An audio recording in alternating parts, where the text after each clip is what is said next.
Oh no, we have our drinks for this one. Okay. This one is coming in hot with a topic, a naughty topic. Divorce. Oh my God. Okay.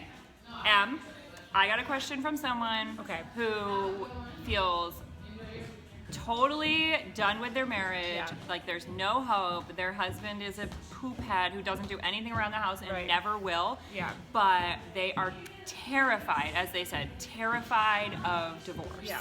What would you do? I would say, first of all, unearth all of those things. Like, start doing a journaling thing of like, what are you terrified of? Like, is it?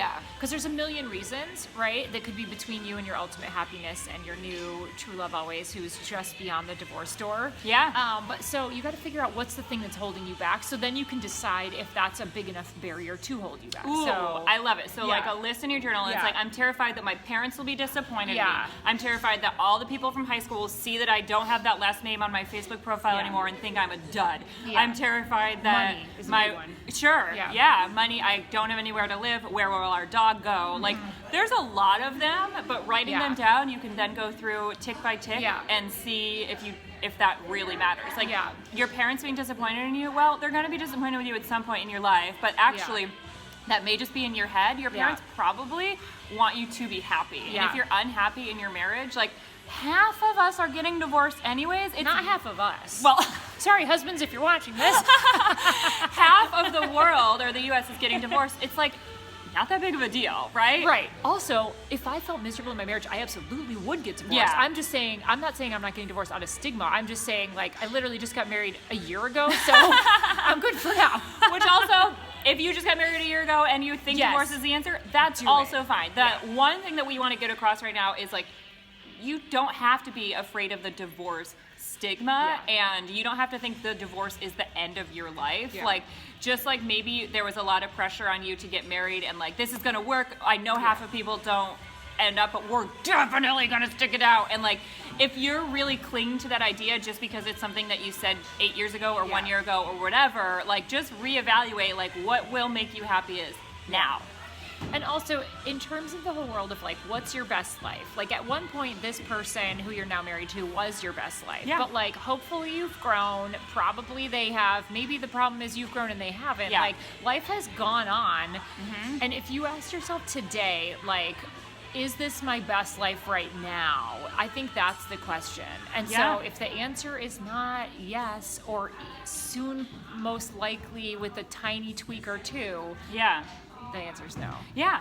And does that mean, like, the first whiff of, like, oops, too many gym socks on the floor, let's get divorced, like, that might be a little bit early, but, like, also, you get to make that decision. If you're done, if you feel done, you're done. Like, it's not a big deal. Like, I'm all for trying new ways and trying new things and talking open communication and direct communication. I know a lot of people find success in therapy. A lot of people find divorce in therapy also, which is helpful. Then there's a third party to help you through it. So there's lots of options out there, but if you're just avoiding divorce because you're afraid of divorce for however many reasons, then that's not serving you. And so when you're also afraid of something that's so big, that has a big title like divorce, but has essentially like endless reasons within it why someone might not be into it or might be afraid of it.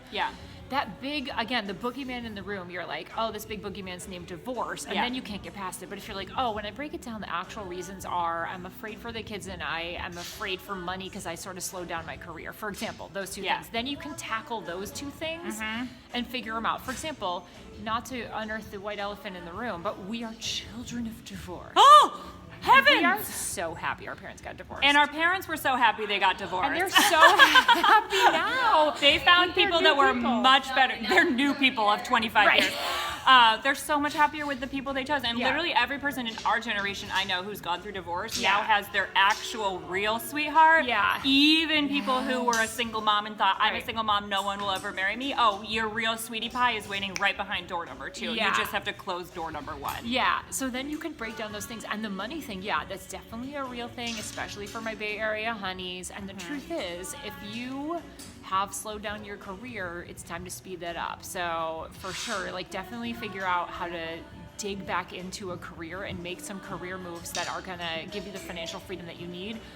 Another suggestion is you may want to get creative. Like your 2 years post-divorce may need more creativity in living situation. For example, we live together. It's definitely with our 2 husbands and the baby and sometimes the dog.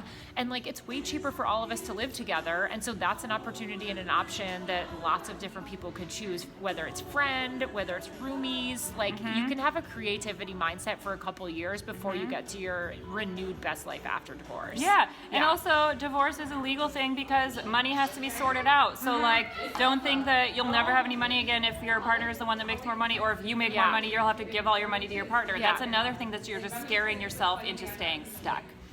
Right. And the other thing is there's an Instagram account called Hello Divorce, which is so good and so refreshing and super feminist and happy and all about your freedom and your future. Yeah. So definitely follow that. Start Googling all the things that are like post-divorce happiness romance stories, because that can give you some motivation to get over the hump. And also, if you're a person who's happily married but you're still afraid of divorce, then some of the decisions that you're making right now in your marriage might be out of fear of divorce. So when I first started talking to my friends about an open marriage, a lot of the reaction was like, oh my gosh, are you sure? What if it leads to divorce? And I'm like, what if it does? Like, then they'll be making that decision. But like, I can't make my decision for now based on fear about a possible story of the future. I have to trust that the right thing's going to happen and the right thing will happen. And also, like, if you're deciding, like Emily doesn't live with her husband full time, and some people will be like, oh my gosh, are you on the road to divorce? But it's like, if you have an opportunity to go to Toronto for 3 months to work in like the biggest option ever, like being afraid that that'll lead to divorce or whatever, it's gonna limit you from your options. So guess what leads you to divorce? Limiting yourself and then being mad at your person for making you limit yourself, which you caused on your own self. Exactly. I mean, most of this can be handled by direct, non-judgmental communication. But also, whatever your thoughts are now, if you're a married person or a want-to-be married person and you're the word divorce, you're like, oh, never me. You've got a fear of divorce, and it's time to get over that fear so that you can stay happily married or get happily divorced. Oh my God. Bye.